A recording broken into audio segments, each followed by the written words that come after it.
नमस्कार मित्रों, स्वागत है आपका स्टडी विथ प्रजापति की क्लास यूट्यूब चैनल पर। दोस्तों, यदि आप बीएड या डीएड के स्टूडेंट हैं तो आपके लिए यह वीडियो महत्वपूर्ण होने वाला है। वीडियो को पूरा जरूर देखिएगा, तभी आपको इस वीडियो को देखने का फायदा मिल पाएगा, अन्यथा नहीं मिल पाएगा।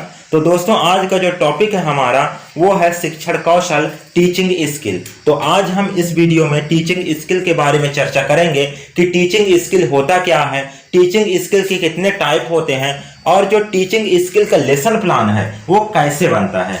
तो चलिए सबसे पहले हम समझते हैं शिक्षण कौशल को, टीचिंग स्किल को। तो देखिए दोस्तों, जो टीचिंग स्किल है, जो शिक्षण कौशल है, तो जो टीचर होता है, जो अध्यापक होता है, तो अध्यापक द्वारा अधिगम की क्रिया को सरल बनाने के उद्देश्य से किए जाने वाले शिक्षण कार्यों का, व्यवहारों का समूह शिक्षण कौशल या अध्यापन कौशल कहलाता है। कहने का मतलब है कि जो टीचर है तो उसका काम क्या है, छात्रों को अधिगम कराना। तो अधिगम की क्रिया को, लर्निंग प्रोसेस को सरल बनाने के लिए, सिंपल बनाने के उद्देश्य से किए जाने वाले जो शिक्षण कार्य हैं, तो शिक्षण कार्यों के व्यवहारों का समूह शिक्षण कौशल या अध्यापन कौशल कहलाता है। वास्तव में जो शिक्षण है, तो शिक्षण एक विज्ञान है। अब विज्ञान इसे मैं क्यों कह रहा हूं, क्योंकि यह एक सिद्धांत पर कार्य करता है और विज्ञान हमेशा किस पर चलता है, थ्योरी पर चलता है, सिद्धांत पर चलता है। शिक्षण कौशल के आधार पर प्रशिक्षण द्वारा अच्छे शिक्षक तैयार किए जा सकते हैं। उनमें शिक्षण के लिए आवश्यक कौशलों को विकसित किया जा सकता है। एक शिक्षक के अंदर अच्छे शिक्षण कौशल का होना बहुत ही आवश्यक है। किसी भी अधिगम को प्रभावशाली बनाने के लिए शिक्षण कौशल का होना जरूरी है, तभी आप किसी भी विद्यालय में अच्छे से शिक्षण कार्य कर पाएंगे और किसी भी टॉपिक को अपने स्टूडेंटों को अच्छे से समझा पाएंगे। तो आपको शिक्षण कौशल के बारे में समझ में आ गया होगा। अब जानते हैं चलिए कि जो शिक्षण कौशल है, जो टीचिंग स्किल है, उसके कितने टाइप होते हैं, कितने प्रकार होते हैं। तो देखिए, वैसे तो इसके बहुत सारे प्रकार होते हैं, लेकिन जो कॉलेज है, महाविद्यालय है या विश्वविद्यालय है, तो वहां सिर्फ 7 कौशल का ही विकास किया जाता है। जो टीचिंग के लिए जो बीएड या डीएड के स्टूडेंट हैं, तो यहां देखिए, जो पहला शिक्षण कौशल है वह है प्रस्तावना कौशल, दूसरा है श्यामपट्ट कौशल, तीसरा है पुनर्वलन कौशल, चौथा है दृष्टांत कौशल, दृष्टांत कौशल को ही उदाहरण कौशल कहते हैं, पांचवा है उद्दीपन परिवर्तन कौशल, छठवां है व्याख्यान कौशल, सातवां है खोजपूर्ण प्रश्न कौशल और इसी को अनुशीलन प्रश्न कौशल कहते हैं। अब 8वां है प्रश्न रचना कौशल, 9वां है स्पष्टीकरण कौशल। तो इतने सारे कौशल के बारे में मैं आपको बता दिया, और भी बहुत सारे होते हैं, लेकिन यदि हम उसी पर चर्चा करते रह जाएंगे तो जो आज का जो हमारा मेन मकसद है वीडियो बनाने का, सूक्ष्म पाठ योजना की कैसे बनता है, तो वो बहुत लंबा वीडियो हो जाएगा, तो हम इतना ही बताएंगे। अब देखिए, जो सूक्ष्म पाठ योजना है, जो माइक्रो टीचिंग है, उसका लेसन प्लान कैसे बनेगा, चलिए इसके बारे में जानते हैं। तो वीडियो में आगे बढ़ने से पहले आपसे एक छोटा सा रिक्वेस्ट है, यदि आपने अभी तक हमारे चैनल को सब्सक्राइब नहीं किया है तो चैनल को सब्सक्राइब जरूर कर लीजिएगा। इससे होगा क्या, जैसे हम न्यू वीडियो अपलोड करेंगे तो उसका नोटिफिकेशन आपको सबसे पहले मिल जाएगा और आप उस वीडियो का लाभ उठा पाएंगे। तो देखिए, सूक्ष्म पाठ योजना बनाने से पहले सबसे ऊपर लिखा जाता है सूक्ष्म पाठ योजना क्रमांक। जो भी आप बना रहे हैं 1 2 3 4, यहां हम सूक्ष्म पाठ योजना क्रमांक 1 बना रहे हैं, तो हम यहां लिखे हैं सूक्ष्म पाठ योजना क्रमांक 1। इसके बाद आपको यह भी बताना पड़ता है कि आप किस टीचिंग स्किल का लेसन प्लान बना रहे हैं। तो यहां देखिए, हम बना रहे हैं प्रस्तावना कौशल का पाठ योजना, तो उसके नीचे हम लिखेंगे प्रस्तावना कौशल।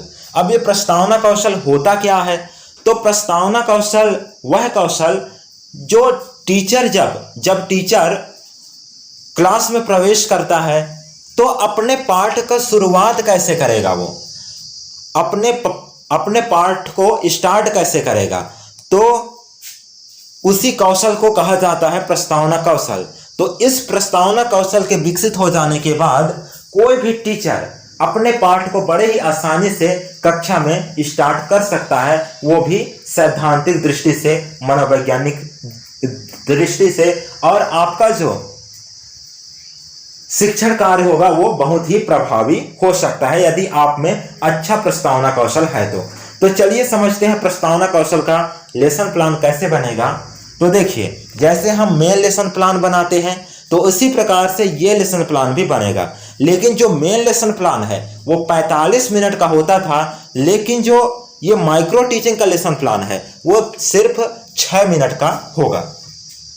तो देखिए, सबसे पहले सामान्य जानकारी लिखना है। तो सामान्य जानकारी में क्या लिखेंगे आप? छात्र अध्यापक का नाम, विद्यालय का नाम, विषय, उपविषय और प्रकरण। अब यहाँ ध्यान दीजिएगा, छात्र अध्यापक का नाम में आपको अपना नाम लिखना है, विद्यालय का नाम में आपको उस संस्था का नाम लिखना है जिस संस्था में आप बीएड या डीएड कर रहे हैं, क्योंकि उस समय तो आप विद्यालय में पढ़ाने गए नहीं हैं तो विद्यालय का नाम तो आएगा नहीं। तो जिस संस्था में आप मतलब प्रशिक्षण प्राप्त कर रहे हैं, जिस कॉलेज में आप पढ़ाई कर रहे हैं, उस कॉलेज का नाम लिखेंगे विद्यालय का नाम में। विषय में लिखना है विज्ञान, उप विषय में लिखना है जीव विज्ञान और प्रकरण में लिखना है कोशिका। फिर दूसरे साइड आपको लिखना है दिनांक, दिन, कालखंड, समयावधि और कक्षा। इतना आपको लिखना है। अब यहाँ देखिए, जो समयावधि है वहां आपको 6 मिनट लिखना है। इस बात का आपको विशेष ध्यान रखना है। कक्षा में जिस भी कक्षा का आप लेसन प्लान बना रहे हैं उस कक्षा का आप लिख सकते हैं। अब देखिए, जो मेन लेसन प्लान है उसमें बहुत सारे हम बिंदु लिखते थे, जैसे सामान्य उद्देश्य हो गया, विशिष्ट उद्देश्य हो गया, सहायक शिक्षण सामग्री हो गया, शिक्षण विधियां हो गया। तो ऐसा कुछ भी इसमें नहीं लिखना है। इसमें डायरेक्ट आपको लिखना है पूर्व ज्ञान, और पूर्व ज्ञान में आपको लिखना है अपने टॉपिक के अकॉर्डिंग।